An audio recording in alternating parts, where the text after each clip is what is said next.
Bonjour et bienvenue sur Cocotte TV pour une nouvelle vidéo de présentation. Aujourd'hui, une vidéo qui sera plutôt courte et nous allons parler streaming et éclairage avec Streamplify et, on va le dire en franglais, le Light 10. Alors pourquoi Light? C'est de l'éclairage forcément, et le 10, ça renvoie au diamètre, c'est du 10 pouces, ça nous donne une information.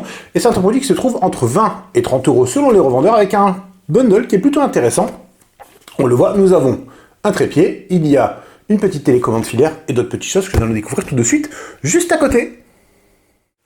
Nous avons ici tout le contenu de la boîte, ou plutôt quasiment tout le contenu, puisqu'à l'intérieur, hop, petit bruit, nous avons laissé la notice. Oui, il y a une notice, ça peut servir pour l'installation des équipements, des causes accessoires, mais aussi tout simplement pour la gestion de l'éclairage, puisqu'il y a une télécommande avec 4 boutons. Alors waouh, c'est pas très compliqué, les boutons sont assez clairs, si on regarde la boîte, on se doute de ce que ça va faire, mais il faut une notice, et il y en a donc une. Alors, on commence tout d'abord par le trépied. Il y a un petit trépied qui est fourni. Alors c'est un modèle qui est très classique en plastique. On ouvre comme ceci. On peut modifier la hauteur si besoin. Et ensuite on retrouve une bague de serrage ici pour le filetage qui va nous permettre de mettre l'éclairage. Donc au niveau de l'éclairage, si on regarde dessous, nous avons notre petit filetage. Nous disions donc, un éclairage de 10 pouces, ce qui fait 260 mm, avec 5 mm de plus pour la hauteur. On retrouve une jolie gaine sur le câble USB. Alors vraiment, la gaine est très agréable au toucher. Alors, ça vaut pas grand chose comme ça, on va dire, mais ça donne un petit côté qualitatif au produit qui est très sympathique, avec la télécommande et des boutons, on va le dire.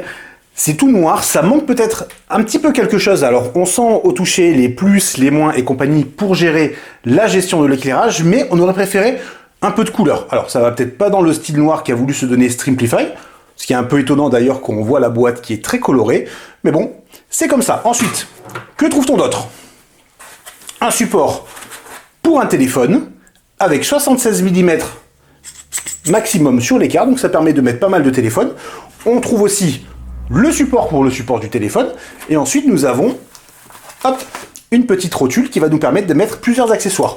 Au niveau de l'éclairage, si on regarde au-dessus à l'intérieur, nous avons en effet un filetage, on va donc pouvoir mettre, pourquoi pas, la tige avec le téléphone, ou bien ce support avec un appareil photo. Alors on ne parle pas d'un réflexe, forcément, c'est quand même assez grand, la hauteur, si on regarde, n'est pas très important, alors ce sera plus dans ce sens, pardon, n'est pas très important, donc ça pourrait venir buter, mais on peut mettre un petit appareil photo, on peut mettre un téléphone, on peut mettre surtout une webcam, ça peut être intéressant pour avoir un éclairage qui sera directement en place. Au niveau de la lumière, justement, nous avons plusieurs modes de fonctionnement. Le cercle lumineux est composé de 120 diodes, il y a une puissance maximale de 480 lumens, avec une couleur qui va aller de 3000 à 6000 Kelvin. La couleur peut être changée sur 3 niveaux, tandis que la puissance de l'éclairage va pouvoir être gérée sur 10 intensités, en comptant bien entendu l'extinction. Donc ça fait quand même pas mal de possibilités, on va le dire 10 sur la puissance, ça fait peut-être un peu beaucoup, à voir, chacun aura son avis sur la question. Toujours est-il que sur un produit qui n'est pas très cher, ça offre comme ça une large gamme, on va pas se dire, oh là là, il n'y a que 2 ou 3 possibilités. Non, là on a le choix, alors il faut appuyer, oui, ça peut prendre un peu de temps pour ajuster l'éclairage, mais après tout, il vaut mieux ça que rien. L'alimentation, bien entendu, se fait en USB, un connecteur anti-PEA, avec une entrée en 5 volts pour une consommation de 10 watts maximum. Donc ça peut fonctionner avec une batterie USB. Finalement, le produit est portable. Si jamais on décide, on peut très bien prendre comme ceci le support et donc mettre de la lumière sur le côté. C'est tout pour cette petite vidéo. Je vous souhaite à tous une très bonne journée.